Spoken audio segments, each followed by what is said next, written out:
अस्सलामुअलैकुम। मैं हूँ शाह आलम। अगर आप हमारे चैनल पे नए हैं तो हमारे चैनल को सब्सक्राइब करें। एक सच्ची घटना जिसका कोई विश्वास नहीं करता। कभी कभी सच्ची घटनाएं कल्पना से भी ज़्यादा दिलचस्प होती हैं। ऐसे ही एक सच्ची घटना है संबंधित यह कहानी है। 19वीं सदी में इटली में एक राजा हुआ था। नाम था अम्बर्टो। एक शाम वह अपनी राजधानी से दूर किसी शहर में होने वाले वार्षिक समारोह में भाग लेने के लिए गया। रास्ते में रात हो गई और वह अपनी दरबारियों के साथ एक सराय में ठहरा। सराय के मालिक जब उसके स्वागत के लिए आया तो राजा उसे देखकर चौंक गया। राजा को महसूस हुआ कि उसने इस आदमी को कहीं देखा है। उसने उसे अपने पास बुलाकर कोतवाल से पूछा, ऐसा लगता है कि मैंने तुम्हें पहले कहीं देखा है। क्या तुम बतला सकते हो कि तुम कहाँ मिले थे?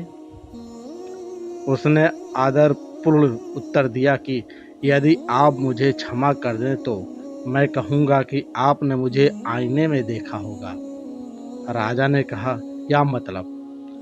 तब उसने फिर कहा, श्रीमान, मुझसे अक्सर लोगों ने कहा है कि मेरी सूरत आपके बहुत मिलती जुलती है। राजा ने गौर से उसे के चेहरे को देख रहा था, फिर बोला, हाँ, तुम ठीक कहते हो, मैं भी यही महसूस करता हूँ। राजा के दरबारियों ने भी सहमति व्यक्त की। सचमुच उन दोनों की सूरत बहुत मिलती जुलती थी। राजा ने उसे अपने करीब बैठा लिया, फिर बोला, तुम्हारा नाम क्या है? हुजूर, मेरा नाम अम्बर्टो है और मेरा जन्म 14 मार्च 1844 को सुबह 11 बजे हुआ था। सराय के मालिक ने उत्तर दिया। अरे राजा समय से उसकी ओर देखने लगा। नाम भी मेरा, जन्मतिथि भी वही। राजा अम्बर्टो के दरबारी भी आश्चर्य में डूब गए। फिर राजा ने आश्चर्य से पूछा, तुम पैदा किस जगह हुए थे? टानियों में, सराय के मालिक ने उत्तर दिया। यह सुनकर राजा के होश उड़ गए। उसे विश्वास नहीं हो रहा था, किंतु यह सच था। राजा भी तो टानियों में पैदा हुआ था। तुम्हारी पत्नी का नाम क्या है? राजा ने पूछा। तब सराय के मालिक ने बताया, हुजूर, मेरी पत्नी का नाम मार्गरेट है।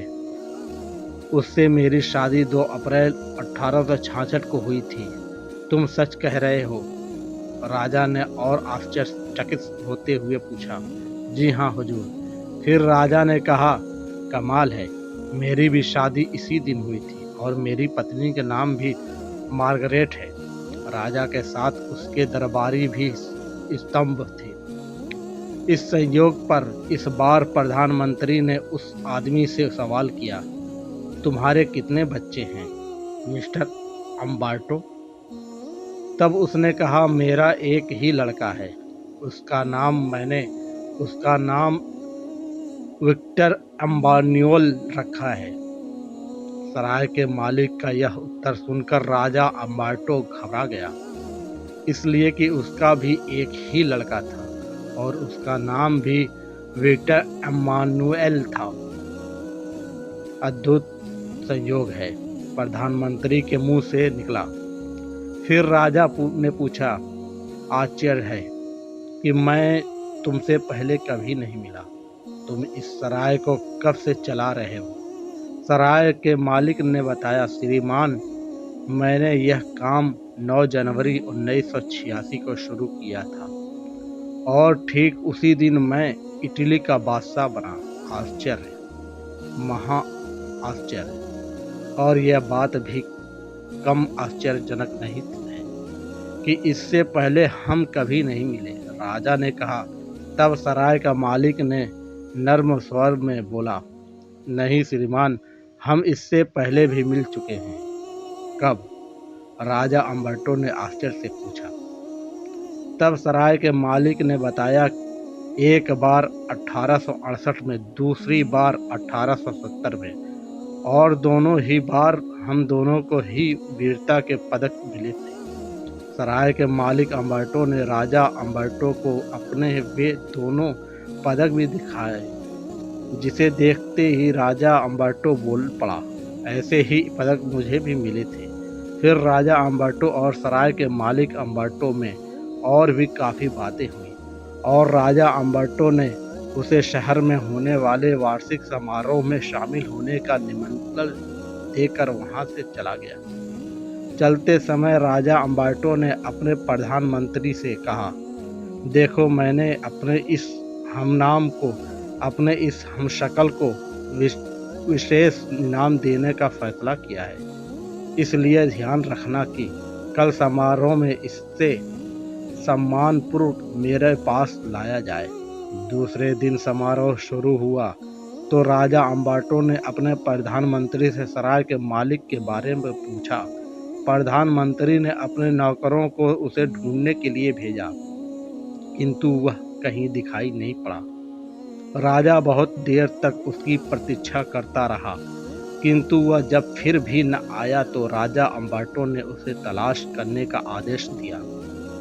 फिर प्रधानमंत्री उसकी तलाश में उसी सराय के लिए चल पड़ा। सराय पहुंचकर पता चला कि किसी ने उस सराय के मालिक अम्बर्टो को गोली मार दी है और वह बुरी तरह घायल है। राजा अम्बर्टो ने जब यह खबर सुनी तो वह बहुत परेशान हुआ और उसने प्रधानमंत्री को आदेश दिया कि सराय के मालिक को बचाने की पूरी कोशिश की जाए। उससे बड़े से बड़े डॉक्टरों को दिखाओ तथा उसके इलाज का सारा खर्चा सरकारी खजाने से उठाया जाए। किंतु सराय के मालिक अम्बर्टो को बचाया न जा सका। जब राजा को उसकी मौत की खबर पता चला तो उसे गहरा आघात पहुंचा। उसने दुखी स्वर में प्रधानमंत्री से कहा, मैं अपने हमशक्ल को शव यात्रा में शामिल होना चाहता हूँ। राजा यह वाकया पूरा भी नहीं कर पाया कि गोली चलने की आवाज़ आई और देखते ही देखते राजा का शरीर निस्त्रप्राण हो गया। गीतानो बिस्की ने राजा अम्बर्टो की हत्या कर दी थी और राजा का शव भी ठीक उसी समय उठा जबकि सराय के मालिक का शव उठा।